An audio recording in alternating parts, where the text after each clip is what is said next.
Every minute that others around us make decisions that impact their futures. However, the ones we build about ourselves encircle ourselves with that echo. For the longest time in our lives, it is said at 60, we've encountered the majority of the folks. We'll know if that's accurate. Every decision we make to maintain a relationship is not merely a temporary choice. It's an enduring dedication to the influences things will contribute to the color of our sunset years. In the Stoic world, we discover that our peace and virtue are highly valued. Impacted by our surroundings, particularly today, those closest to us are exploring a subject in depth that touches. As we age, each of our lives is significantly the kinds of individuals to stay away from, protect our tranquility, joy, and morals. Progress is more than just it's about making our elderly more peaceful. Establishing a philosophy of life that guarantees the upcoming years are not only endured, but enjoyed with a stick of clarity and wisdom together. And let's examine how to prudently decide which company to retain based on guidance from the timeless wisdom of Stoicism if you value the observations. Here, we're doing the most basic favor. You may help us by hitting click the subscribe button, but be careful not to skip any segment of the video, since each segment of guidance expands on the previous one to provide a thorough manual for enhancing your life. Let's begin. The chronic at number 1. Complainer. This person has a unique ability to see the cloud in every. The bright side is that they can change any circumstance, no matter how agreeable, for example, in a grievance session, let's say, you have arranged a beautiful afternoon at a drinking coffee at a nearby cafe in the warm. It sounds like the sun is enjoying a light wind. Ideal, the instant your buddy begins to complain about the coffee is too hot and the wind is too cold or too many people in the cafe, the mood is palpable and your spirits. You may be wondering why it's so damp now. Vital to avoid chronic complainers, particularly as we age. We learn from Stoicism that it's not the outside factors, but our responses to them that define our mental tranquility. Constantly being around negativity can begin to distort our understanding of the world. It's similar to being in a space with a tiny ongoing leak gradually fills at first.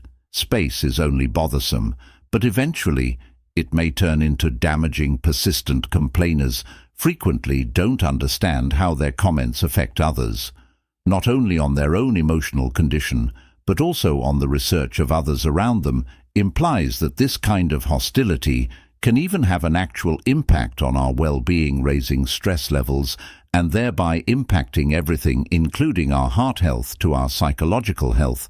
It's vital, thus it's important to protect, not just in opposition to our own undesirable tendencies, but also in opposition to outside influences that might divert us from the course of peace that Stoicism creates. What if you find yourself? What can you do? Often in the presence of an ongoing first, the complainer acknowledges the power. You have control over your responses, but you can't alter their character. But you can alter how you use it. Picture yourself.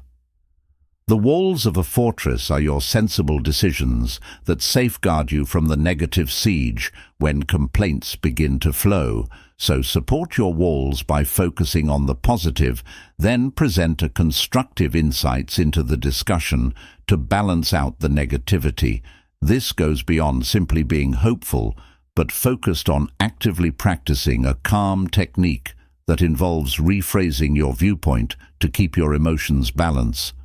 The ultimate objective is not to change the person complaining, that's outside of your power, but to maintain your own mental tranquility. Discussions that emphasize thankfulness or productive subjects, if everything else fails, could be required to reduce your exposure. Consider this negativity to be gigantic. According to Titus, we are not bothered by what occurs to us, but our thoughts regarding what transpires when we handle your encounters with persistent complainers. In essence, You are controlling your thinking and keeping your composure. The unstoppable is the second piece. This person has turned into a gossiper. The informal exchange of information into a technique for circulating rumors and powerful drama. Imagine yourself at a gathering of close friends. The space is brimming with good humor and welcomes. However, the atmosphere then changes. The gossiper starts spreading rumors about the intimate life of a distant buddy, is spreading information that is not verified, or the air feels heavier all of a sudden. Laced with unease, and by its very nature, gossip can cause mistrust, break even the strongest bonds. Among family members and friends from a Stoic viewpoint, rumors are especially corrosive, since it not only causes damage, others, while devaluing the gossiper. Stoicism itself teaches us the significance of concentrating on what is inside. We are in charge of our own behavior and reactions when we participate in or even silently tolerate rumors. We permit our usurpation of rational control by the insignificant and perhaps dangerous. This is the reason why the Stoic school of thought, Marcus Aurelius in particular, encouraged us to participate in discussions that help to our development and moral enhancement, instead of our basset inquiries. So what should you do at what time? Facing an unstoppable rumor. Munger first consider the Stoic idea of concentrating on activities that enhance both your life and other people's lives. When rumors start to gradually guide the dialogue in the direction of more constructive or constructive subjects. This could entail discussing shared interests that evoke joy or nostalgia, or talking about concepts and occurrences that motivate instead of deprive. An efficient approach is to use what the Stoics shield, maybe the habit of silence, in opposition to gossip by refusing to participate or respond. You starve the person who is gossiping in order to, they look for involvement and attention. A potent method of exercising authority over the discussion and establishing limits that, when forced to, displays your values. Participate. You could think about using, is the Socrates triple filter test accurate? Is the gossip beneficial or not? Fails to answer any of these inquiries, it's probably not worth talking about while dealing with the never-ending gossiper. Keep in mind that the ultimate objective is not merely to avoid negative, but to cultivate an atmosphere where uplifting and significant interactions can thrive as you put yourself at a distance. From individuals who propagate rumors, you build a social network that is not just encouraging, but enhancing an authentic representation of the Stoic ideal upon which the excellent existence is based, not what we add, but what we take away. Returning to the outside world, US number 3 is the manipulator. Picture yourself at a family gathering, meeting, and a family member comes up to you. They begin by submitting a loan request, flattering remarks, then quickly shift to shame, implying that your refusal would entail, you suddenly don't care about your family. You're not merely rejecting an application for, you're protecting your character with money. This is a well-known manipulative technique. Turning a straightforward inquiry into an sentimental. The minefield in relation to Stoicism. Manipulation is very harmful, since it may induce us to act in opposition to our logical assessment and internal. The Stoic concept of tranquility exhorts us to coexist peacefully with nature, which involves using reason and integrity. When we let other people influence our choices, we are not just living inconsistently with who we really are, but also possibly endangering our well-being through cultivating connections founded on dishonesty rather than reciprocity. The secret to handling manipulators is respect. Aetors must first identify the symptoms of flattery, guilt-tripping, and manipulation utilized as an introduction to requests, and when someone gaslights you, they make you wonder your own recollection or assessment. Recognize these strategies. It's essential to strengthen your stance. as Stoicism teaches us to concentrate on what's inside regulate our own behavior, reactions, and you can use this when making judgments by setting definite, strong borders with the manipulator shares your choices and emotions in a composed and sensible manner without giving prey to emotional answers the manipulator could utilize against you, and also putting the Stoic idea of impartial judgment might be extraordinarily strong before responding. Take a moment to resist a manipulative attempt. To take a step back and evaluate the circumstances. Ask yourself honestly, is this request? Is it fair and consistent with my values? Behaving rationally or being carried away? This emotional stop might provide you with the clarity required to react in a manner that conforms to your values instead of being a response to manipulation. In addition to open communication is essential. Occasionally, speaking directly to the manipulation can further discourage efforts you could do to show that you are conscious of the situation and that you favor exchanges depending on directness and regard for one another. This strategy not only makes your limits, but also extends an invitation to the manipulator to engage in more communication with you, polite and truthful language.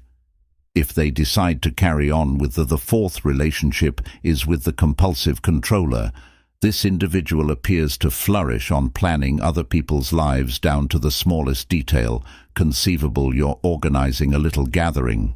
And there's that one somebody who is adamant on overseeing every aspect, from the location to the menu, and even the subjects covered by dialogue.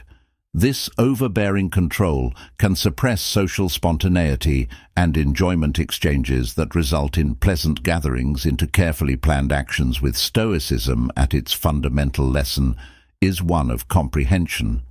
What we can influence and what is not the compulsive drive to be in charge. Things that controllers are in their immediate vicinity stands in stark contrast to they find it difficult to embrace this idea. That numerous facets of life, particularly the other people's opinions and behaviors, are outside of their direct impact. This conflict against the life's organic cycle can not only produce stress and unease for those in the vicinity, but may potentially result in their own internal conflict. And dissatisfaction with an obsessive controller needs to strike a careful balance of firmness and compassion. It's crucial to acknowledge that their conduct frequently results from ingrained worries or fears that they might manage in order to lessen their fear of the life's unpredictable nature. From a Stoic perspective viewpoint, with which we ought to tackle this comprehension, but also with a distinct establishing boundaries and interacting with them regarding the boundaries of their capabilities. Control and highlight in a realistic manner the tranquility that results from accepting some degree of uncertainty can occasionally be reduced. Their obsession with controlling everything that comes up when speaking with an additionally obsessive controller is essential. To communicate and assert your own independence assertively and plainly, that while you value their work as well as spontaneity, originality, and freedom, making your own decisions can be useful for establishing clear limits that describe in detail what is and is not acceptable. Not within your exchanges, which not only safeguards your personal health, but also offers lucid rules for the controller that can genuinely lessen their anxiousness by outlining what they may anticipate from your relationship that is also supportive, them to perform austere activities, like as considering what is actually inside their management, may be advantageous. Motivating them to concentrate on managing their reactions and dispositions instead than outside factors could be beneficial. Reduce a portion of their urges to overreact when addressing an obsessive controller can be difficult to deal with. It's crucial to keep in mind that through careful discussion and clear boundaries setting and some Stoic insight, you're able to keep a good relationship going while assisting them in appreciating the beauty and tranquility in letting go a bit. The focus is number 5. A hoarder is someone who doesn't, whatever the topic or environment, finds a method to return everyone's focus to themselves. Picture themselves at a party, where people are excited to share news and personal narratives, but there's one individual who continuously leads the returning to their own conversation events that frequently overshadow individuals. This can not only lessen the spirit of group sharing, but also make people feel ignored and overlooked from a Stoic standpoint. The hoarder of attention ruins the balance of social relations that need to be founded on mutual honor. And we learn by listening, Stoicism, the significance of every person's viewpoint, and the importance of listening as much as Marcus Aurelius, a pivotal person in Stoic philosophy, placed emphasis on the notion that we only have one mouth and two ears. Therefore, that we might pay twice as much attention to speaking. This advice is completely contradictory. With the attention's conduct hoarder who is unable to balance their speech with managing an attention hoarder while listening successfully entails Stoic practice. Qualities like temperance and patience. Managing interactions is crucial, both strategically and empathetically. Being forceful in polite talks, return the flow to other people when the attention hoarder takes over. This can be accomplished by introducing asked inquiries of other participants in the effectively asking the group to share their ideas and tales, which not only restricts the hoarder's monopoly over the discussion, but additionally enhances the communication for all parties concerned. Moreover, straightforward communication regarding conversational dynamics sometimes it's absolutely required. Appropriate to say in a polite manner way that although their tales are valued, the group as well as the experiences and input from everyone. Currently, this can be presented in a favorable light by highlighting the wish to hear from everyone, promoting a more welcoming and lively debate, supporting the attention hoarder to consider their conduct could be advantageous as well. Stoicism promotes introspection and the analysis of one's behavior and their effects on other people, implying a pause for contemplation, maybe by posing how others' sharing affects them. Tales can reflect the significance of reciprocity in social. The sixth interaction involves the self-interested. This guy appears to be an opportunist. A buddy in fair weather is always present during your accomplishments or when it's beneficial for them, but noticeably lacking when you're having difficulties or require assistance. Imagine a situation in which you're commemorating a personal accomplishment with an assembly of companions. The opportunist is giving you a lively and interesting shower with congratulations, but when you require assistance moving or support during a difficult period, they are abruptly unavailable. Their prior zeal was replaced with quiet. In the context of Stoicism, this conduct is troublesome since it compromises the notion of true friendship, which is based on respect for one another, assistance and earnestness, traits that the opportunist shows us the importance of not being stoic. Independence and the significance of possessing connections that are more than just transactional, but they're also beneficial and founded on the Stoic virtue of Seneca. A philosopher composed a gift that includes not of actions or contributions, but in the purpose of the giver or doer. Hence, a connection based on self-interest lacks the sincere desire for goodwill and fails to meet the Stoic standard of significant human relationships. To address self-centered prioritizing opportunists is crucial, because acknowledge their observational patterns will eventually show the character of their friendship. Once acknowledged, that putting Stoic ideas to use can assist in overseeing these connections. One strategy that works well is to cultivate disregard for their existence in your pleasant moments and their absence in your negative moments. By cultivating emotional being independent, you lessen their influence on your life and health. In addition to immediate exchange of information regarding your feelings and perceptions, might be very important. Establishing limits with the opportunist by outlining exactly what you anticipate from Sometimes a friendship can have an impact on an alteration in their conduct, but keep in mind that you have no influence over their, simply your actions. In reaction to what Epicurus famously said, "We have control over some things, but not others." Concentrate on developing connections with individuals that exhibit consistent encouragement and sincere interest in your well-being. Use this as well.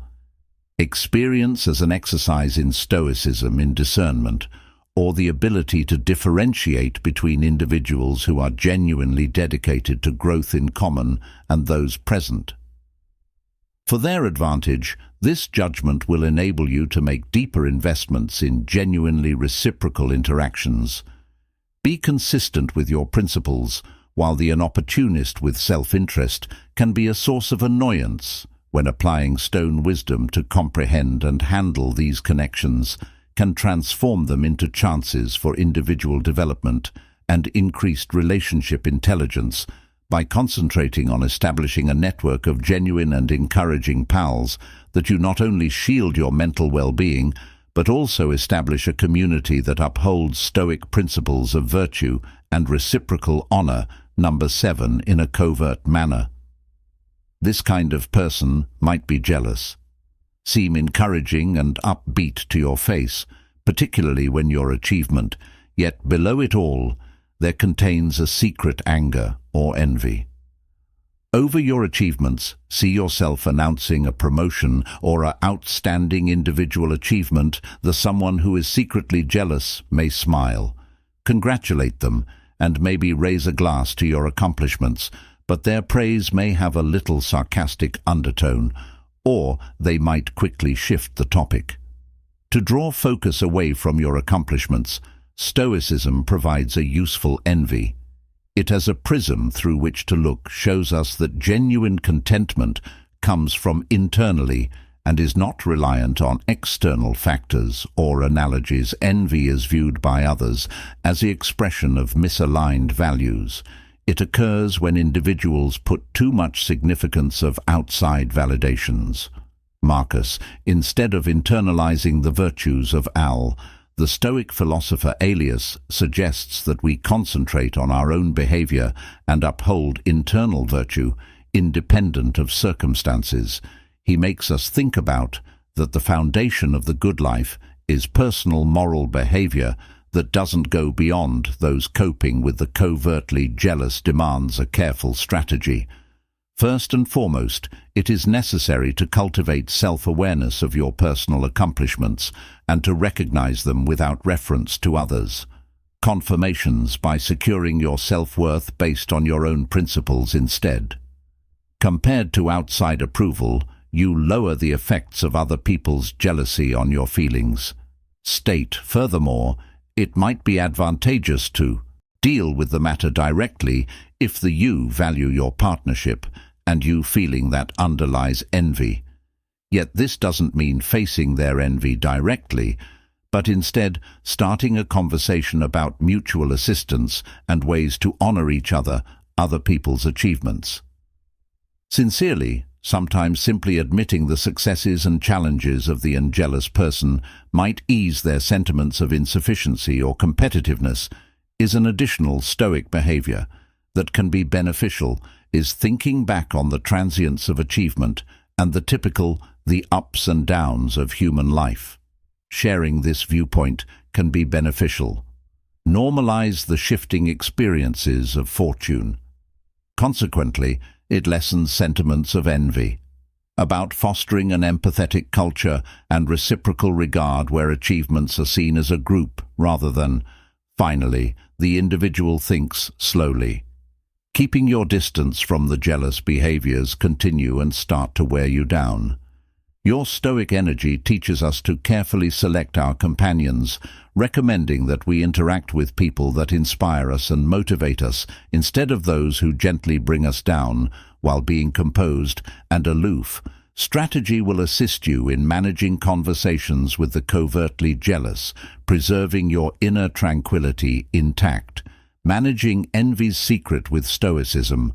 Wisdom is a combination of self-analysis, candid dialogue, and strategic distance. can occasionally be achieved by doing. Thus, you don't just safeguard your emotions' well-being, while simultaneously making a healthier, more encouraging social environment. Number 8. Energy. This vampire appears to have a remarkable capacity to make you feel worn out after each contact, that they frequently monopolize discussions about their issues and dramas, draining those people's vitality surrounding them, with little regard for anything in return in the form of assistance or picture of positivity. You walk into a meeting with a positive vibe, but by the time you're leaving, you're feeling incredibly exhausted and downcast, which is the hallmark of, as a Stoic energy vampire viewpoint on energy vampires includes comprehending and putting into practice. The idea of safeguarding your inner citadel from outside upsets Stoicism, teaches that the truth. Since peace originates within, it shouldn't be readily agitated by outside influences incorporating other people's negative energy. According to Marcus Aurelius, we should uphold our poise and to be unaffected by the thoughts or feelings of others, as true tranquility is independent of outside factors, circumstances, but on our interior state. Effectively managing an energy vampire demands establishing strong emotional and physical limits. It's essential to identify when your energy is being exhausted and to reduce the amount of, as much as feasible. This individual may entail having quick conversations, directing discussions away from negative or, in certain situations, termination discussions when they get too draining. Doesn't mean being impolite, but about setting your priorities. Health. Another Stoic tactic is to develop a mindset of indifference about an energy's emotional drama. Vampires thrive on practice. You shield your inner self from response. Peace, which entails observing their conduct as an outside occurrence, that you can decide not to allow it to enter your emotional state. Visualize what they say, and acts like a storm outside that is incapable of reach you, since you're protected. Within your Stoic frame of mind as well, it may be beneficial to participate in contemplative activities to improve your constant practice of inner resilience. Meditation or mindfulness can improve your capacity to maintain composure and focus. Despite mental upheaval, this not only aids with energy management vampires, while also enhancing your general emotional intelligence as well as stability at last.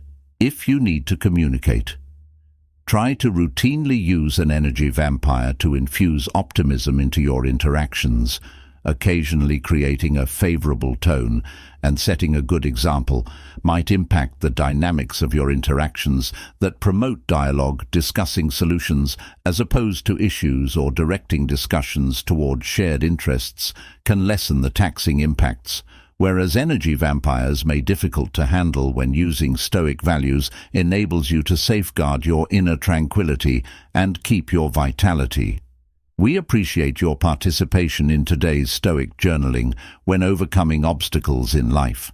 Recall the business where we maintain forms rather than simply